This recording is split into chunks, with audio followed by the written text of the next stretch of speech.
मुझे लगता है कि आंखें नम है और ये इस मोमेंट पे हम कुछ बोलने लायक नहीं है क्योंकि बप्पा के सामने हम बहुत छोटे हैं। और जैसे हम लाए थे, मुझे नहीं पता हमने कौन से पूर्व जन्मों में अच्छे कर्म किए हैं कि हमें ये सौभाग्य मिला है। आज हमें सौभाग्य मिल रहा है इनकी विदाई के वक्त। इमोशनल है बहुत ज्यादा। मैं सिर्फ ये कहना चाहूंगी, गणपति बप्पा मोरया, मंगल वर्षी लवकरिया, गणपति बप्पा मंगल मूर्ति, गणपति बप्पा। जैसे कि आप देख रहे हैं कि गणपति जो है इसी पंचभूत में विलीन हो रहे हैं। तो जब विसर्जन करते हैं तो पूरी तरह से कहते हैं कि जलम मिदम जलम मिदा से मिट्टी और जल तत्व में ये विलीन हो जाएंगे। वही आप जो है इनका विसर्जन कर रहे हैं। रखिए। अरे ओम गच्छ गच्छ सुरश्रेष्ठा स्वास्थाने गच्छ। मंगल मूर्ति गणपति बप्पा, मंगल मूर्ति गणपति बप्पा, मंगल मूर्ति गणपति बप्पा, मंगल मूर्ति गणपति बप्पा, मंगल मूर्ति गणपति बप्पा, मंगल मूर्ति गणपति बप्पा, मंगल मूर्ति गणपति बप्पा, मंगल मूर्ति गणपति बप्पा। मुंबई नगरी सितारों की नगरी है और जब इस नगरी में बप्पा पधारते हैं तो क्या अभिनेता और क्या नेता, हर कोई एक समान हो जाता है। गणेश महोत्सव के दौरान यहाँ केवल बप्पा के भक्त नजर आते हैं। ऐसे में आज हमारी जो दूसरी गुड न्यूज है वो यही है, यानी बप्पा के दरबार में पहुंचे फिल्मी सितारे। जी हाँ, पूरा देश गणपति के रंग में रंगा है। मुंबई में भी कोई बॉलीवुड हस्ती अपने घर बप्पा को लेकर आया है तो कोई गणपति पूजा में शामिल होने पहुंच रहा है, यानी कि सितारे भी भगवान गणेश की भक्ति में सराबोर हैं। गणपति बप्पा मोरया, मंगल मूर्ति मोरया, गणपति बप्पा मोरया।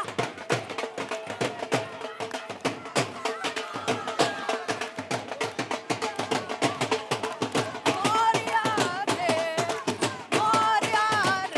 बप्पा मोरया रे, मोरया रे बप्पा मोरया रे, मोरया गणपति बप्पा मोरया, मंगल मूर्ति मोरया, गणपति बप्पा मोरया, मंगल मूर्ति मोरया, गणपति बप्पा मोरया। कैसा लग रहा है? बप्पा जा रहा है, बहुत ही भावुक पल है। मुझे लगता है कि आंखें नम है और ये इस मोमेंट पे हम कुछ बोलने लायक नहीं है क्योंकि बप्पा के सामने हम बहुत छोटे हैं। और जैसे हम लाए थे, मुझे नहीं पता हमने कौन से पूर्व जन्मों में अच्छे कर्म किए हैं कि हमें ये सौभाग्य मिला है। आज हमें सौभाग्य मिल रहा है इनकी विदाई के वक्त। इमोशनल है बहुत ज्यादा। मैं सिर्फ ये कहना चाहूंगी, गणपति बप्पा मोरया, मंगल वर्षी लवकरिया, गणपति बप्पा मंगल मूर्ति गणपति बप्पा। जैसे कि आप देख रहे हैं कि गणपति जो है इसी पंचभूत में विलीन हो रहे हैं। तो जब विसर्जन करते हैं तो पूरी तरह से कहते हैं कि जलम मिदम जलम मिदा से मिट्टी और जल तत्व में ये विलीन हो जाएंगे। वही आप जो है इनका विसर्जन कर रहे हैं। रखिए। अरे ओम गच्छ गच्छ सुरश्रेष्ठा स्वास्थाने गच्छ। मंगल मूर्ति गणपति बप्पा, मंगल मूर्ति गणपति बप्पा, मंगल मूर्ति गणपति बप्पा, मंगल मूर्ति गणपति बप्पा, मंगल मूर्ति गणपति बप्पा, मंगल मूर्ति गणपति बप्पा, मंगल मूर्ति गणपति बप्पा, मंगल मूर्ति गणपति बप्पा। मुंबई नगरी सितारों की नगरी है और जब इस नगरी में बप्पा पधारते हैं तो क्या अभिनेता और क्या नेता, हर कोई एक समान हो जाता है। गणेश महोत्सव के दौरान यहाँ केवल बप्पा के भक्त नजर आते हैं। ऐसे में आज हमारी जो दूसरी गुड न्यूज है वो यही है, यानी बप्पा के दरबार में पहुंचे फिल्मी सितारे। जी हाँ, पूरा देश गणपति के रंग में रंगा है। मुंबई में भी कोई बॉलीवुड हस्ती अपने घर बप्पा को लेकर आया है तो कोई गणपति पूजा में शामिल होने पहुंच रहा है, यानी कि सितारे भी भगवान गणेश की भक्ति में सराबोर हैं। लाल बागचा राजा के दरबार में सितारों का मेल, हाथ जोड़कर बापा से आशीर्वाद लेने पहुंच रहे फिल्मी सितारे। कहीं परिवार संग पूजा अर्चना करते नजर आए सेलेब्स। देश भर में गणपति उत्सव की धूम है। हर शहर हर गली में बापा के भक्त उनका पूजा पाठ कर रहे हैं। गणेश महोत्सव में मुंबई का नजारा तो भव्य नजर आ रहा है। यहाँ 1 नहीं, 2 नहीं, 10 नहीं, 20 नहीं, न जाने कितने पंडाल सजाए गए हैं। मुंबई की हर गली में बापा की आराधना हो रही है। लाल बागचा राजा के दरबार में तो क्या आम क्या खास, हर कोई उनके चरणों में शीश झुकाने पहुंच रहा है। अब तक कई नामी हस्तियां इस दरबार में अपनी हाजिरी लगा चुकी हैं। इनमें Ranveer, Deepika, Varun Dhawan, master blaster Sachin Tendulkar, NCP सांसद सुप्रिया सुले, केंद्रीय मंत्री नितिन गडकरी और जानवी कपूर, सिद्धार्थ मल्होत्रा समेत कई नाम शामिल हैं। दरअसल लाल बागचा राजा की प्रसिद्धि मुंबई ही नहीं बल्कि देश और दुनिया भर में है। हर साल गणेशोत्सव के मौके पर दूर दूर से भक्त यहाँ गौरी नंदन के स्वरूप के दर्शन करने आते हैं। गणेशोत्सव के 10वें दिन लाल बाग के राजा का दरबार श्रद्धालुओं से खचाखच भरा रहता है। ये बापा के प्रति आस्था और उत्साह ही है कि एक भक्त बस गणपति की एक झलक पाने के लिए 7 समंदर पार से भी पहुंच रहे हैं। गणपति महोत्सव आने वाले कुछ दिनों तक जारी रहेगा। इस बीच कुछ लोगों ने बापा का विसर्जन भी शुरू कर दिया है। ये तस्वीरें सलमान खान की बहन अर्पिता के घर पर विराजे गणपति के विसर्जन की है, जहां देर रात सलमान खान, अर्पिता शर्मा, उनके पति आयुष शर्मा और उनके बच्चे शामिल रहे। सलमान ने अपनी बहन, जीजा और उनके बच्चों के साथ खूब डांस किया।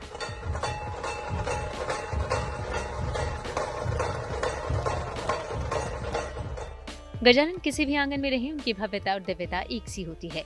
उनकी कृपा सब पर बराबर बरसती है, लेकिन कुछ आयोजन और खास बना देते हैं। ऐसा ही कुछ नजारा लोखंडवाला में भी दिखाई दिया। यहाँ मीका, उनके परिवार के सदस्यों और दोस्तों ने गणपति विसर्जन किया। इस मौके पर खुद मीका ने ढोल बजाया।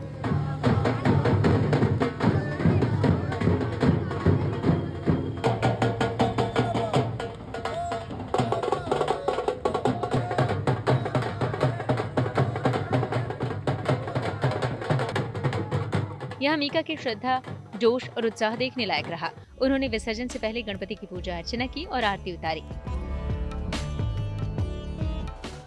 इधर गोविंदा, उनकी पत्नी सुनीता और बेटे यशवर्धन ने इस तरह बापा को विदाई दी। सभी यहाँ डांस करते दिखाई दिए। साथ ही इस मौके पर गणपति के भजन भी गाए।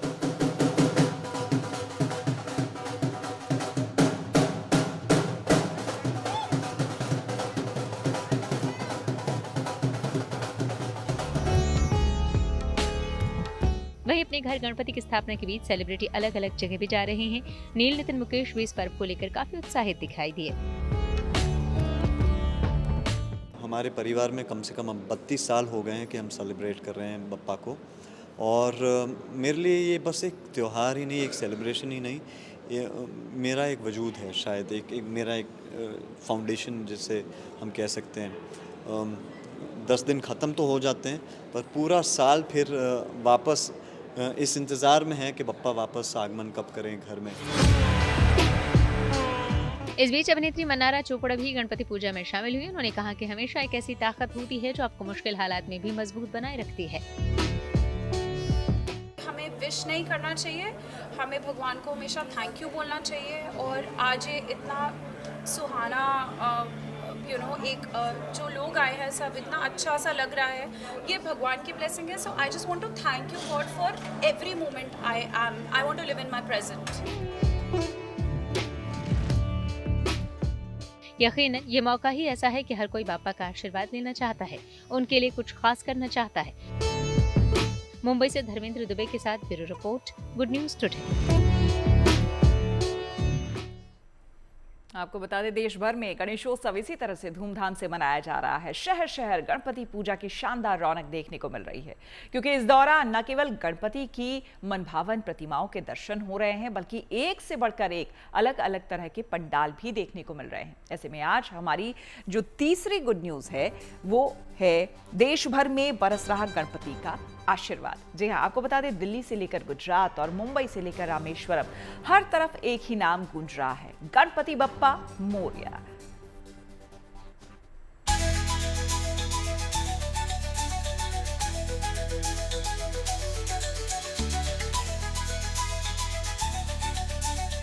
कहीं ऑपरेशन सिंदूर को सलामी है, तो कहीं मां भारती के वीरों को श्रद्धांजलि। कोई पंडाल पर्यावरण संरक्षण का संदेश दे रहा है, तो कुछ पंडालों में बप्पा का दिव्य स्वरूप भक्तों का मन मोह रहा है। कहीं सुनहरे सिंहासन पर गणपति विराजे, तो कहीं विघ्नहर्ता रतन जड़ित रूप में विराजमान है। शहर शहर सस्ते इन पंडालों में सिर्फ भक्ति ही नहीं बल्कि समाज के लिए जागरूकता और उम्मीद का संदेश भी छिपा है। ये मुंबई के राजा का पंडाल है, जहां भारी संख्या में लोग बप्पा का आशीर्वाद लेने के लिए पहुंच रहे हैं।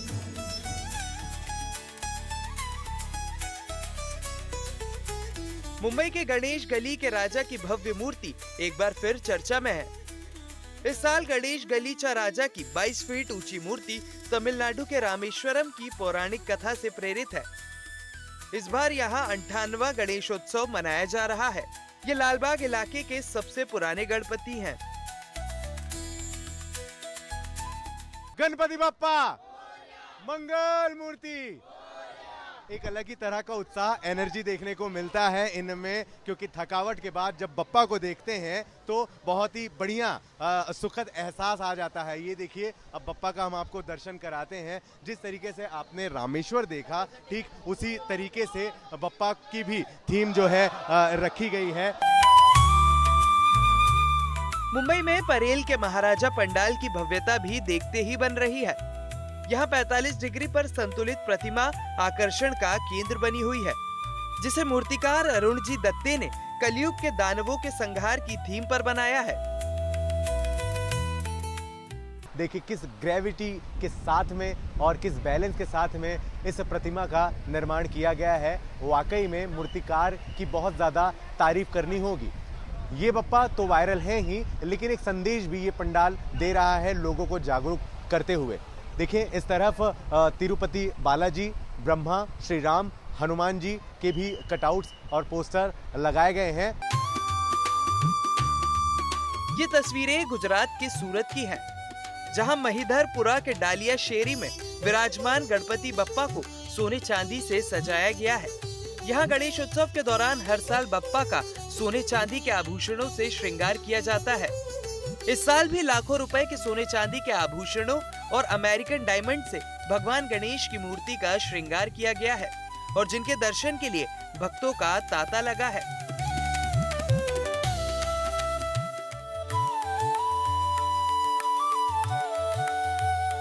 बप्पा के सिर पर चमचमाता ताज है, हाथों में सोने चांदी के चमकते जेवरात है और गले में फूलों की माला।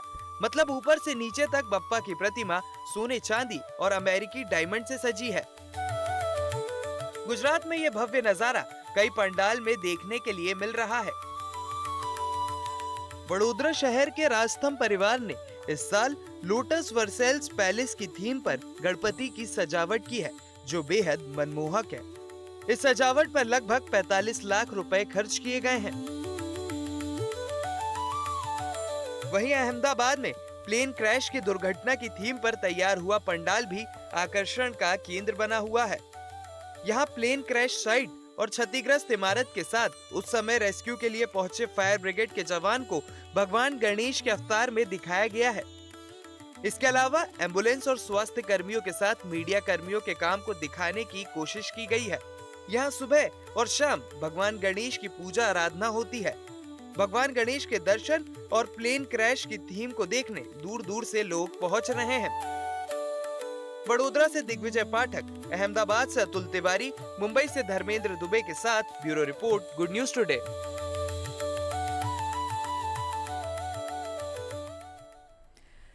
भारत और जापान की दोस्ती में सुनहरे पन्ने को जोड़ने के लिए प्रधानमंत्री मोदी जापान के दौरे पर पहुंचे हैं। भारत और जापान की दोस्ती रिश्तों के हर आयाम पर परखी हुई है। ऐसे में प्रधानमंत्री आज टोक्यो पहुंचे तो वहां भव्य और दिव्य उनका स्वागत हुआ। ऐसे में हमारी जो चौथी गुड न्यूज है वो यही है। जी हाँ, भारत जापान संबंधों का आधुनिक अध्याय। रिश्तों में नए अध्याय की शुरुआत करने के लिए प्रधानमंत्री मोदी जापान के दौरे पर पहुंचे तो उनका गर्मजोशी के साथ स्वागत किया गया।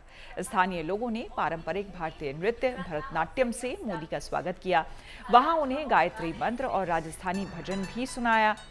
प्रधानमंत्री मोदी जापान में रह रहे प्रवासी भारतीयों से भी मिले।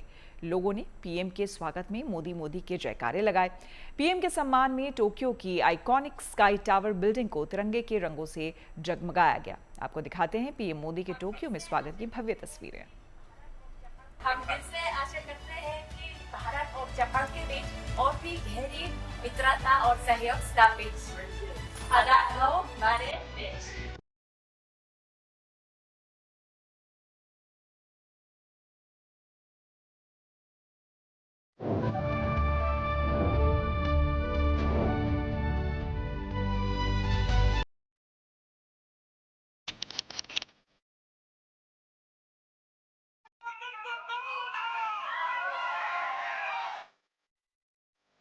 पारी जाओ रे बलिहारी जाओ रे मारे सतगुरु आंगन आया रे मेवारी जाओ रे। ओम भूर्भुवस्वः तत्सवितुर्वरेण्यं भर्गो देवस्य धीमहि धियो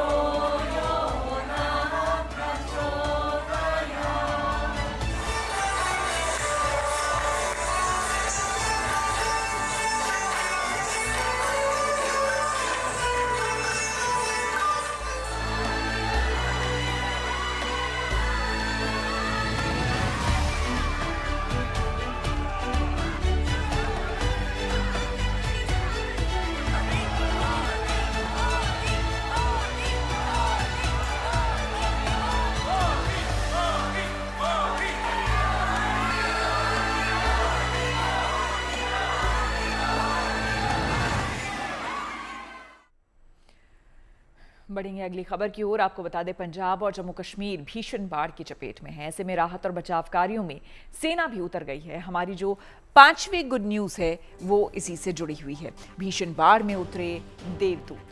सेना मुश्किल में फंसे लोगों तक पहुंचने की हर संभव कोशिश कर रही है, फिर चाहे वो बोट्स हों या फिर हेलीकॉप्टर्स। सेना के जवान पूरी ताकत से रेस्क्यू ऑपरेशन को अंजाम दे रहे हैं। शुक्रवार को सेना के इंजीनियर्स ने जम्मू के रावी नदी पर बने पुल पर बेली ब्रिज का निर्माण किया। इसके बारे में बता रहे हैं जम्मू में मौजूद हमारे संवाददाता सुनील जी भाट। जम्मू संभाग के बाढ़ प्रभावित क्षेत्रों में राहत और बचाव कार्य लगातार जारी है। राहत और बचाव कार्य में एसडीआरएफ हो, एनडीआरएफ हो, सीआरपीएफ हो, जम्मू कश्मीर पुलिस हो या भारतीय सेना हो, वो लगातार कार्य कर रहे हैं और जो बाढ़ प्रभावित क्षेत्र है वहां पर लोगों को राहत पहुंचाई जा रही है, राहत सामग्री पहुंचाई जा रही है और साथ ही में जो खतरे के इलाकों में जो लोग अभी फंसे हुए हैं उनको भी सुरक्षित निकाला जा रहा है। इस समय मैं मौजूद हूँ जम्मू शहर में तवी नदी के तट पर। मंगलवार को जिस प्रकार से यहाँ तवी नदी उफान पर आ गई थी और तवी नदी का जल स्तर खतरे के निशान से ऊपर बह रहा था, उसके कारण तवी नदी पर बने हुए पुल नंबर 4 को काफ़ी क्षति हुई थी और इसका ज़्यादातर जो पोर्शन है वो क्षतिग्रस्त हो गया, वो ढह गया और यहाँ पर ट्रैफिक की आवाजाही तब से लगातार बंद है। लेकिन अब यहाँ पर भारतीय सेना पहुँच चुकी है और यहाँ पर एक अस्थायी पुल का निर्माण हो रहा है। ये बेली ब्रिज है, लोहे का ब्रिज है, इसको यहाँ पर अब बनाया जा रहा है। आप देख सकते हैं कि यहाँ पर भारतीय सेना के जो इंजीनियर्स हैं, जो भारतीय सेना के सैनिक हैं, वो कार्य में जुटे हुए हैं और युद्ध स्तर पर यहाँ पर कार्य लगातार जारी है। देश की निचली अदालतों में पेंडिंग केसों को लेकर सुप्रीम कोर्ट कई बार चिंता जता चुका है। ऐसे में निचली अदालतों के कामकाज में तेजी लाने के लिए एआई की मदद लेने की पहल की शुरुआत हो रही है। ऐसे में हमारी छठी गुड न्यूज जो है वो यही है, यानी अदालत के कामकाज में गेम चेंजर एआई। जी हाँ, आपको बता दें, अदालती कामकाज में तेजी और पारदर्शिता लाने के लिए एक भारतीय स्टार्टअप ने पहल की है। अदालत एआई नाम की ये स्टार्टअप अदालत के कामकाज को सुगम और सरल बनाने में मदद करती है। हमारे संवाददाता अनीशा माथुर ने स्टार्टअप शुरू करने वाले युवा उद्यमियों से बात की। कोर्ट कचहरी की जब बात होती है तो सबसे पहले यही बात उठती है कि कोई भी केस कोर्ट में जाता है तो सालों लग जाते हैं। आपकी स्टेटमेंट रिकॉर्ड होनी हो, आपको कोई कागज पत्र मिलना हो, कोई ऑर्डर आना हो और एक बारी केस की सुनवाई हो गई तो जजमेंट आने में भी कई महीने लगते हैं। और ये देरी को कम करने के लिए अब AI बेस्ड एक मॉडल बनाया जा रहा है भारत में ही, और भारत में ही बनी हुई इस कंपनी के फाउंडर्स से हम आज बात कर रहे हैं। अदालत AI के फाउंडर्स मेरे साथ हैं, उत्कर्ष सक्सेना और अर्घ्य भट्टाचार्य। हर स्टेज पर एक केस के तरह तरह की बाधाएं आती हैं जो क्लरिकल होती हैं, जो मैनुअल प्रोसेसेस होती हैं, कि कागज़ पे काम किया जाए, कि एक स्टेनोग्राफर हो जो हर चीज़ टाइप करे, जो कभी अवेलेबल नहीं होते, ट्रांसलेशन नहीं होते डॉक्यूमेंट्स के, जो प्रोसेस है फाइल्स हैं उनको मैनेज कैसे किया जाए उसका कोई सिस्टम नहीं होता। अगर स्टेनोग्राफर कोर्ट में ना हो तो जज साहब हाथ से लिखते हैं, जज मैडम पूरे दिन हाथ से लिखती हैं। अगर जज का ट्रांसफ़र हो जाए तो दूसरे जज आकर उनके नोट्स नहीं पढ़ पाते, और कई जगह तो उनको मतलब सरलता से फेयर किया जाता है। तो एक तो वो है कि इसमें हम समय क्यों वेस्ट कर रहे हैं, आप जैसे जैसे बोलेंगे आपकी भाषा में उसको ट्रांसक्राइब किया जाएगा। उसके अलावा हमने केस फ्लो मैनेजमेंट सिस्टम बनाया है। उसमें क्या होता है कि आज जब जज बैठते हैं अपनी न्यायपालिका में, उनके पास कोई सिस्टम नहीं है कि आज 100 केस हैं उनको कैसे लिया जाए, उसमें कैसे तारीख लगाई जाए, उसके पिछले कागज़ का है, वो सब फाइल्स में रखी होती हैं और उनको स्टाफ ढूंढता रहता है। हमने अब एक सिंगल स्टॉप प्लेटफॉर्म बनाया है जहाँ पे सारे केस एक जगह हों, आप उनको सिस्टमैटिकली उनको सुन सके। आमतौर पर घरों से निकलने वाला कचरा पर्यावरण के लिए मुसीबत होता है, लेकिन कश्मीर के एक युवा इंजीनियर ने इस मुसीबत को अवसर में बदल दिया।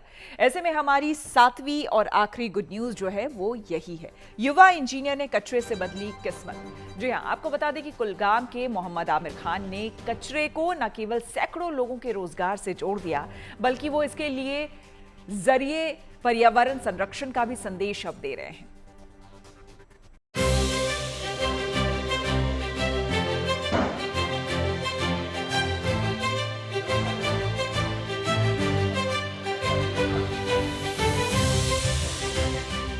घरों से निकलने वाला कचरा आमतौर पर प्रदूषण फैलाने और बढ़ाने वाला होता है, लेकिन दक्षिण कश्मीर के एक युवा इंजीनियर ने इस सोच को बदलते हुए कचरा प्रबंधन का एक ऐसा मॉडल तैयार किया है जिससे न केवल पर्यावरण का संरक्षण हो रहा है बल्कि इससे रोजगार भी पैदा हो रहा है। ये हैं कुलगाम के 30 वर्षीय इंजीनियर मोहम्मद आमिर खान। आमिर ने कचरा प्रबंधन का एक ऐसा मॉडल तैयार किया है जो कचरों का रिसाइकलिंग करने के साथ साथ लोगों की आय का माध्यम भी बना हुआ है। पॉलिथीन कचरा जिसे लंबे समय तक रिसाइकलिंग योग्य नहीं माना जाता है, उसको आमिर की टीम ने उपयोगी प्रोडक्ट में बदलने का तरीका निकाला है। आमिर ने पर्यावरण के लिए इस बेहद खतरनाक कचरे को एक धागे में बदलने का तरीका विकसित किया है। इस खास धागे से कारीगर कश्मीरी हथकरघों पर पर्यावरण के अनुकूल थैले और चादर बुनते हैं। यहाँ पे हम दोनों बायोडिग्रेडेबल वेस्ट और नॉन बायोडिग्रेडेबल वेस्ट, इन दोनों प्रॉब्लम्स को सॉल्व करते हैं। बायोडिग्रेडेबल वेस्ट को हम एक इनोवेटिव तरीके से अपनी टेक्नोलॉजी की मदद से एक बायोफर्टिलाइजर में कन्वर्ट करते हैं। उसके बाद एक वैल्यू एडिशन बायोफर्टिलाइजर में हम इसमें ऐड करते हैं जो हाइड एंड सीक प्लांटेशन में बहुत ज्यादा इम्पैक्टफुल है। अभी तक हमने अराउंड 10,000 बैग्स सेल किए हैं पिछले 2 साल में, and we have created a very big impact by planting around 1 lakh trees of apples, high density apples. Recycling प्रक्रिया को पूरी तरह से पर्यावरण अनुकूल बनाने के लिए कारीगर जीवाश्म ईंधन से चलने वाली मशीनों को जोड़कर हथकरघा और पारंपरिक चरखों का इस्तेमाल करते हैं। इससे इस पूरी प्रक्रिया में कार्बन उत्सर्जन या प्रदूषण बिल्कुल नहीं होता है। ऐसे में ये पर्यावरण के प्रति जागरूकता फैलाने के साथ साथ लोगों को आजीविका भी दे रहा है। अभी हम कुलगाम और अनंतनाग के कुछ ब्लॉक्स में ऑपरेट करते हैं। हम ऑलमोस्ट 4,000 to 4,500 हाउस होल्ड्स में अभी सर्विसेज प्रोवाइड कर रहे हैं। अभी रिसेंटली हमने कुछ नए एग्रीमेंट्स भी साइन किए हैं ब्लॉक लेवल पे, जहां पे हम बहुत ज्यादा हाउस होल्ड्स को और कैटर करेंगे और अपनी फैसिलिटी को हम थोड़ा एनहांस भी करेंगे कैपेसिटी वाइज। और नए एमओयूज जब हम साइन करेंगे डिफरेंट ब्लॉक्स के साथ, तो हमारे अंडर जो different plastic waste management units हो जाएंगे। कचरा मैनेजमेंट प्लान से 4,000 से ज्यादा परिवार जुड़े हैं, जिनमें कुलगाम के 2,500 से ज्यादा और अनंतनाग और बिजबेहरा से 1,500 परिवार जुड़े हुए हैं। आज उनकी पहल से 25 से ज्यादा मजदूर सीधे तौर पर रोजगार पाते हैं और हजारों परिवारों को अप्रत्यक्ष रूप से मदद मिलती है। जो भी ये प्रोजेक्ट अभी चल रहा है, बायोडिग्रेडेबल वेस्ट जो भी यहाँ पे निकलता है हमारे गाँव या दूसरे नेबरहुड में, वो हम यहाँ पे लेके आते हैं और उसको फिर प्रोसेस करते हैं। प्रोसेस करने के बाद हम उसको बायो फर्टिलाइजर्स बनाते हैं। आमिर की टीम इसके लिए लोगों से कचरे को इकट्ठा करती है, जिससे इकट्ठा करने वालों को पैसे मिलते हैं। फिर उस कचरे को ये लोग कंपोस्ट में बदलते हैं और उस कंपोस्ट को किसानों को बेचते हैं। कंपोस्ट की बिक्री, प्लास्टिक रिसाइकलिंग और हथकरघा उत्पादों की बदौलत उनकी आय में पिछले साल के मुकाबले 60% का इजाफा हुआ है। पिछले साल जहां उनकी आय 50 लाख रुपए थी, वो बढ़कर 80 लाख रुपए हो गई है। कुलगाम में जिसे कभी कचरा समझा जाता था, वह अब गर्व, रोजगार और भविष्य के लिए उम्मीदों का स्रोत बन गया है। Umesh Sargul, Kulgam, good news today. इसी के साथ 7 बजे 7 गुड न्यूज में मेरे यानी कि श्वेता झा के साथ फिलहाल इतना ही। देश दुनिया की तमाम पॉजिटिव खबरों के लिए आप देखते रहिए गुड न्यूज टुडे।